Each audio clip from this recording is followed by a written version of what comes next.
Chris Dawson is founder of Tamebay, a blog specialising in e-commerce news and eBay advice. He is also an advocate for crossing borders. There is huge demand out there for UK goods, with China, Russia and our English-speaking cousins in Australia and New Zealand lining up to purchase from British retailers. If far-flung trading sounds daunting, Chris is going to set out the 3 main ways to get your products out there by trading on Amazon and eBay. So if you want to sell more, here's Chris. Thank you very much, Calypso. And I found this session really interesting because I am a blogger, and I've been blogging about selling on eBay and Amazon for the last 9.5 years. Prior to that, I was a full-time eBay seller. I sold as a professional on eBay for about 10 years. So today, I want to take you back to when the internet began and just explore where marketplaces have come from, look at where they're going in the future, and then look at how they may fit within your businesses for today. So going back, I don't know if you even recognize these logos, but this is what eBay and Amazon's logo looked like in 1997. The web was very new. eBay wasn't even called eBay when it launched. It was called Auction Web and changed its name about a year later. And Amazon was just branded as Earth's biggest bookstore. All they saw was books. So marketplaces have changed an awful lot. I'm sure a lot of you buy on eBay or buy on Amazon or maybe sell on one of the platforms, but they've changed enormously. And part of that change is due to the technology that we use. 30 years ago, this is what your desktop would have looked like. It was a slow computer, websites were very, very basic, and you were tied to a desk. And then laptops came across, and laptops were a great promise for the future, saying you can leave the office, you can go out and work, but the truth of it is the battery life was rubbish, and there was no Wi-Fi in those days, so you could really only work, apart from a few spreadsheets, when you were actually at your desk, you were just using a laptop that you could take home and then work at home. And it all changed when smartphones came along. And smartphones are less than 10 years old. The first Apple iPhone came out in 2007. The first iPad only appeared just about 5 years ago. So it's relatively new technology, but this is the first time that both you as a business, but more importantly, your customers, the consumers, could access the internet pretty much anywhere at any time that they wanted. And now, 2 out of 3 visits to a shopping site are carried out on a mobile device. So consumers are using their mobiles more frequently than they're using a desktop to access websites, whether it be your website or a marketplace website or a high street retailer's website. And eBay today have got millions and millions of visitors. About 22 million people visit eBay every month just in the UK alone. They've had 340 million mobile app downloads, and so many people have got the eBay app installed on their mobile that that's the first place they start shopping. Similarly with Amazon, 44% of buyers apparently start their shopping searches on Amazon today. That means they're not going to Google, they're not going to find your website, they're going directly to a marketplace, and that's where they're starting their shopping search for a product, whether it be something pretty mundane as I want some more cat food, because Amazon now sell cat food, or whether it be something, I'm looking for something really nice for my house. Maybe I want wallpaper or a new lamp or whatever it happens to be I'm looking for. They're starting their search on marketplaces. And that brings me to one of my favorite TV programs, Top Gear, except it's not Top Gear anymore. It's going to be called The Grand Tour. Amazon paid about $160 million to have Top Gear. Why is that important? Why am I talking about Top Gear? Well, Amazon are building out an eco-structure to do more than just encourage people to shop. They want people to spend their lives on Amazon. They're offering free next-day delivery with Amazon Prime. The Grand Tour will be video on Amazon. They've got music, a bit like Spotify. They still sell books, but they've got photos and sharing. They've got Amazon Pantry so that you can order your goods at home. And I just want to show you the future of Amazon, because we've moved from desktops to laptops in about 10 years, and then we've moved to mobile. But the next generation of internet devices are going to be devices that don't actually have screens. If you think about it, a mobile is really inconvenient. I've got to get it out of my pocket. I've got to wake it up, maybe with a fingerprint scan. I've got to open an app, whether that be an eBay app or an Amazon app or a browser. I've got to type in a search. And it's not that convenient, although I can do it anywhere. So I just want to show you what Amazon Echo is all about, which is a device that Amazon has sold over 3 million of in the States. When it first arrived from Amazon, I didn't know what it was. What is it? You'll see. Is it for me? It's for everyone. It's called Amazon Echo. How's it going? I'm just finishing up right now. Is it on? Oh, it's always on. Can it hear me right now? Nope. It only hears you when you use the wake word we chose. Alexa. Well, what does it do? Alexa, what do you do? I can play music, answer questions, get the news and weather, create to-do lists, and much more. Awesome. Huh. Alexa, play rock music. Rock music. Alexa, stop. Wait, I want to try. Alexa, what time is it? The time is 3:27. You actually don't have to yell at it, okay? It uses far-field technology, so it can hear you from anywhere in the room. So it can just hear you anywhere? Yes. Well, everyone can hear you anyway. Oh, is that where we're going to put it? I was thinking of putting it there, but it works anywhere. Echo is pretty neat because it knows all sorts of things. It's on all you have to do is ask.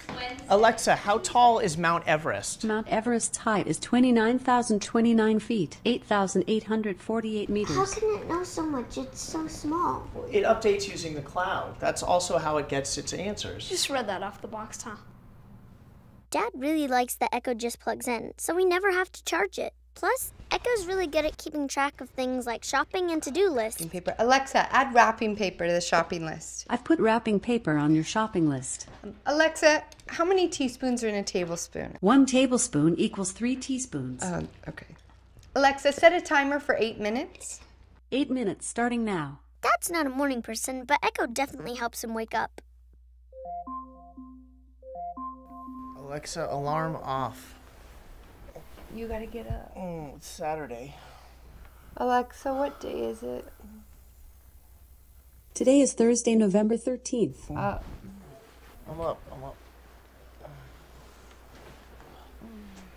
Alexa, give me my flash news briefing. Here's your flash briefing. From NPR News in Washington, I'm Lakshmi Singh. Mom, what did the dog say after a long day of work? What? Today was rough. You get it? Get it? Yeah, I get it. Another one. Alexa, tell me another joke. I wondered why the baseball was getting bigger, and then it hit me. Sometimes Echo helps out when you least expect it. Hey, Dad, how do you spell cantaloupe? Cantaloupe. C-A-N-T... Alexa, how do you spell cantaloupe? Cantaloupe is spelled C-A-N-T-A-L-O-U-P-E.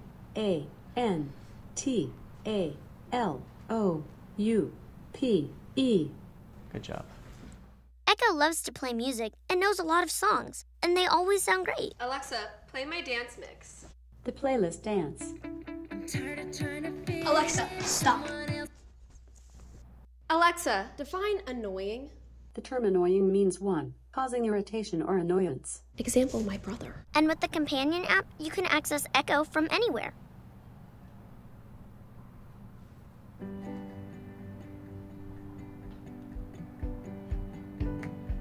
With everything Echo can do, it's really become part of the family. To experience Echo, go to amazon.com/echo.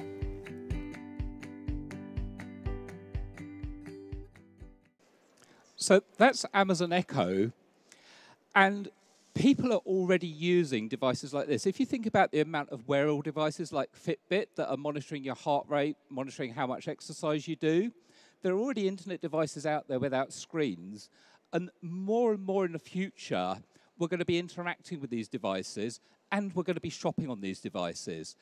Since I did this presentation a couple of days ago, Google have announced, or rather, there's a rumor that Google are building a device codenamed Chirp, which is a device similar to Alexa that will sit there listening for commands and waiting for you to add this to my shopping list, buy this on eBay for me.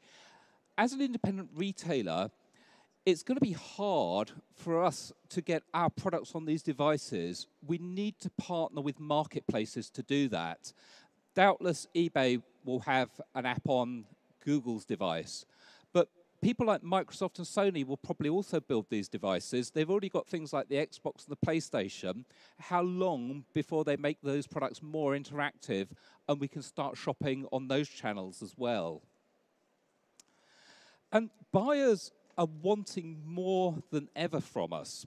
It's no longer enough just to put up a website and put a product on the page. Buyers are wanting a whole load of service and convenience, which, yes, you should be able to offer as a retailer, but that convenience is often, I want to buy it at a good price, yes, and I want a good service, I want it delivered fast, I want the convenience of choosing what time of day I have it delivered, and I also want easy returns. But they're also currently shopping on their mobile, and if they pull their mobile phone out and open up the eBay app or the Amazon app, if your products aren't on those marketplaces, they'll probably never find your website. When we go to screenless devices, it'll be even harder to get seen amongst all of the other retailers out there, which is where marketplaces can help. Marketplaces offer an awful lot. Amazon have got Fulfillment by Amazon, which can help get products to the customer really, really fast. If anyone's got Amazon Prime, you'll know that you could buy something today and Amazon will deliver it to you tomorrow. eBay have got a global shipping program. Shipping overseas is not only more expensive than shipping in the UK, but it'd be quite complex for a small independent retailer. Who knows what customs form you need to ship to Russia? Or what if you've got something to go to Brazil? What's the best courier? So eBay have got a global shipping program where you sell your products online on eBay's marketplace, ship them to eBay's fulfillment center in Derby, and they will send them out anywhere in the world on your behalf. So once you've delivered to Derby, your job's done. So it's just as easy as selling in the UK. And eBay have also got click and collect at Argos, so that a consumer can pick up their product at a convenient time for them rather than having to wait in for a courier to deliver. So marketplaces can help us. Amazon especially have their Amazon Prime program. If you do a search on Amazon, one of the search options you'll see is this Prime eligible button. What that button does for me is it shows me products that Amazon can deliver for free with my Prime membership tomorrow. The only way they can do that is if your products are in Amazon's warehouse. So rather than shipping your products individually, you can bulk ship products to Amazon, sell them on the Amazon marketplace, and then let Amazon fulfill them. But the important thing is, because I've got an Amazon Prime membership, if I click that button, I will only see your products if they're in Amazon's warehouse so that Amazon can fulfill them. If your products aren't in Amazon's warehouse, they're not eligible for Prime. By clicking that button, I automatically hide those products. It also gives you a big boost to winning what Amazon call the buy box. That's when you click buy to buy on Amazon, they have one suggested seller who they reckon have the best offer, and then other sellers that you can choose below. If I click that buy box, it's that seller that gets the sale. And one of the criteria Amazon look at is, are Amazon themselves fulfilling it because they reckon they can do a better job overall and they can do it for free for Prime members. But again, Amazon Prime can help you sell internationally. Once your products are in Amazon's warehouse, if you want to sell products to France, to Germany, to Italy, to Spain, or anywhere else in Europe, Amazon will deal with the international shipping again for you. So once again, with a marketplace, you can have your products sent to one place in the UK and then let the marketplace worry about the international shipping. But it's not just eBay and Amazon. There are a ton of other UK marketplaces. Not on the High Street is one of my favourite marketplaces when I'm looking for home or gift products. It's a curated marketplace of nice things, and all of the photographs are lifestyle photos. It's a really nice website. If you've not looked at it before, I would strongly encourage you to look at notonthehighstreet.com. Etsy is craft-based. Yumbles is a food-based marketplace. So if you're selling food or food-related items, have a look at Yumbles. There are a whole load of marketplaces out there that aren't just eBay and Amazon, the two that people normally think of. And retailers are also opening their own marketplaces. So Tesco's have a marketplace. Halfords, if anyone's selling bicycle-related accessories, look at selling them on the Halfords marketplace. And more retailers will be opening up marketplaces where they can use their brand to boost visibility of your products.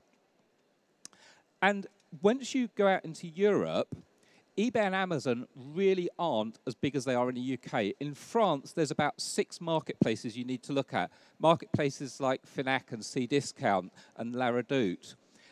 In Poland, Allegro is a huge marketplace, much bigger than eBay or Amazon. It's same as in the UK, we'd think of a marketplace going to eBay or Amazon. They think of shopping on Allegro. And once you go further afield around the world, marketplaces in China, the big 2 are Alibaba's Tmall and JD.com. If you go to New Zealand, TradeMe is a huge marketplace. There's only about 4.5 million people in New Zealand, but about 80% of them use TradeMe. So there's marketplaces out there around the world, and places like New Zealand, they speak English. They're very, very patient to wait for the shipping because they know it's going to take a little time if they're buying from the UK. And the great thing with TradeMe is they tend not to return anything because obviously returns, there's a cost element to it. But they're so used to using TradeMe that if they buy, say, a jacket from England and it arrives and it doesn't fit, they'll probably just resell it on TradeMe themselves because it's easier for them than actually worrying about how to return it.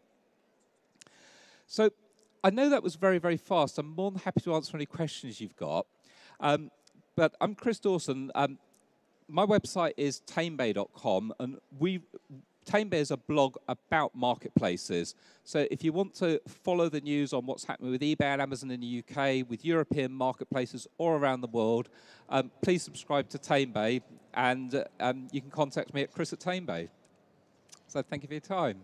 Thank you very much, Chris. Do we have any questions from the floor? Oh, they're always at the back. I'll come and waddle over. Hi. Hi. What impact do you think all the technology is going to have on the traditional high street? As wonderful and great all this sounds, a lot of people around here may have small independent stores.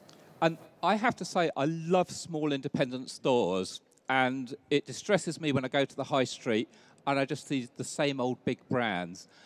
But the world is changing and people will use technology more and more. And the important thing for small independent retailers is to keep your store on the high street. Please keep it there because I want to keep coming to stores like yours.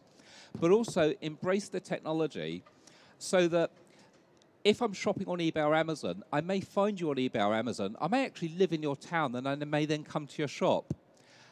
Use things like eBay's Click and Collect at Argos. I think that's a fantastic program because it's actually encouraging consumers to go to the local Argos store rather than go to the post office to pick up their items. It's getting them out to the town or to the high street to go to Argos, and while they're there, they may go to other places as well. So I know it's difficult out there. I do feel for independent retailers, but I love independent retailers like you. There's nothing quite like going into a shop and be able to touch and feel the products you're going to buy, especially if it's for my home or if it's for a gift for someone. I quite often want to see it rather than just know a brown box is going to turn up in the post. And I was actually up in Birmingham yesterday with eBay. They were doing a big promotion in the Bull Ring at Birmingham, where they're encouraging people to come into the Bull Ring to see them and telling them about the type of products they can buy on eBay. And they had an app where you could actually buy a product and pick it up at Argos a couple of minutes later in Birmingham. So marketplaces are looking to work with high street retailers as well, and especially independents. A marketplace would be very boring if all that was on there was the latest iPad or the iPhone or the Samsung Galaxy or whatever, or a tablet. People want to go on marketplaces to buy products like yours, but also they want to discover products and then be able to go to your store and see what else you've got.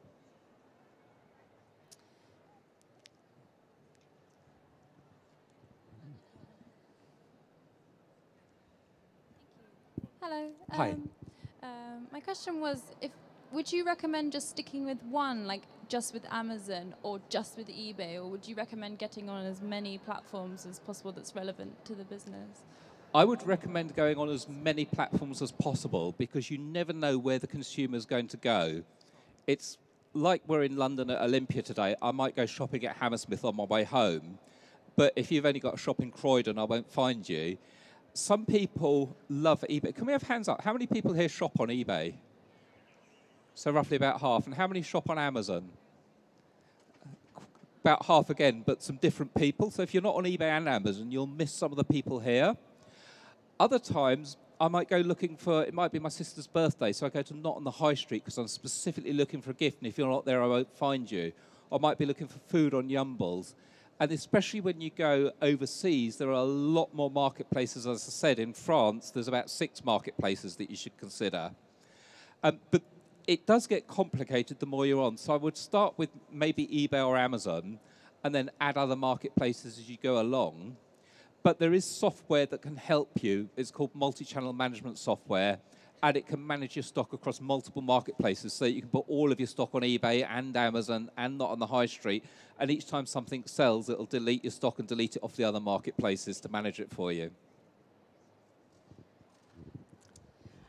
Chris will be around for after the talk if anyone's got any questions they'd like to ask him. Please do tweet his words of wisdom, #ShopTalk, and thank you very much, Chris. Thank you.